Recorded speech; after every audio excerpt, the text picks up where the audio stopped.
పెళ్లికి ముందే ముగ్గురు పిల్లల తల్లితో ప్రేమ నడిపాడు ఓ యువకుడు. ఆ విషయాన్ని కప్పిపుచ్చి మరో యువతి మెడలో తాళి కట్టాడు. పట్టుమని 15 రోజులు కూడా కాపురం చేయకముందే పాత ప్రియురాలు పేచీ పెట్టింది. నిన్ను నమ్మిన భర్తను వదిలేస్తే నువ్వు హ్యాపీగా పెళ్లి చేసుకుంటే మరి నా పరిస్థితి ఏంటని ప్రశ్నించింది. దీంతో ఇద్దరికీ న్యాయం చేస్తానని మాటిచ్చిన మనోడు పెళ్లైన 15 రోజులకే పాత ప్రియురాలి మెడలోనూ తాళి కట్టాడు.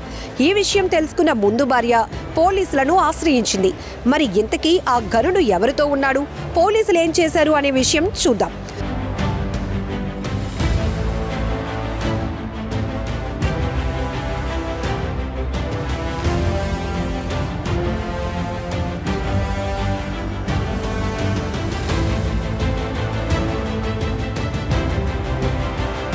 ఉత్తరప్రదేశ్లోని హాపూర్ జిల్లాలో ఓ వ్యక్తి ఒక ఆమెతో పెళ్లైన 15 రోజులకే ముగ్గురు పిల్లల తల్లిని రెండో పెళ్లి చేసుకున్నాడు.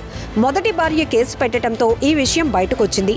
బాబుగఢ్ పోలీస్ స్టేషన్ పరిధిలోని గ్రామానికి చెందిన మహిళకు గజల్పూర్ వాసి నవీన్తో ఫిబ్రవరి 16న పెళ్లైంది. పెళ్లైన 2 రోజులకే ముగ్గురు పిల్లలున్న హెడ్ కానిస్టేబుల్ నిర్మలతో నవీన్కు వివాహేతర సంబంధం ఉన్నట్లు భార్యకు తెలిసింది. అనంతరం మార్చి 1న నవీన్కు నిర్మలతో రెండో పెళ్లి జరిగింది. నిర్మలతో కలిసి ఉండాలని నవీన్ భార్యపై ఒత్తిడి తీసుకురాగా ఆమె ససేమిరా అంది. ఈ నేపథ్యంలో ఏప్రిల్ 17న బాధితురాలు పోలీసులకు ఫిర్యాదు చేయగా కేసు నమోదు చేసి దర్యాప్తు చేపట్టారు.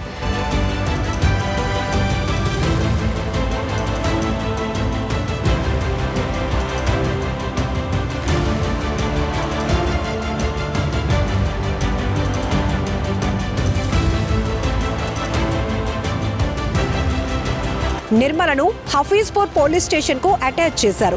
ప్రస్తుతం నవీన్, నిర్మల పరారీలో ఉన్నట్లు పోలీసులు చెప్తున్నారు. వీరిద్దరి ఫోటోలు వైరల్ అవుతున్నాయి. ఏదేమైనా వీరి స్టోరీ ఇప్పుడు సోషల్ మీడియాలో ట్రెండింగ్ గా మారింది. నెటిజన్లు రకరకాల కామెంట్లతో హోరెత్తిస్తున్నారు. మరి మీరేమంటారో కామెంట్ చేయండి.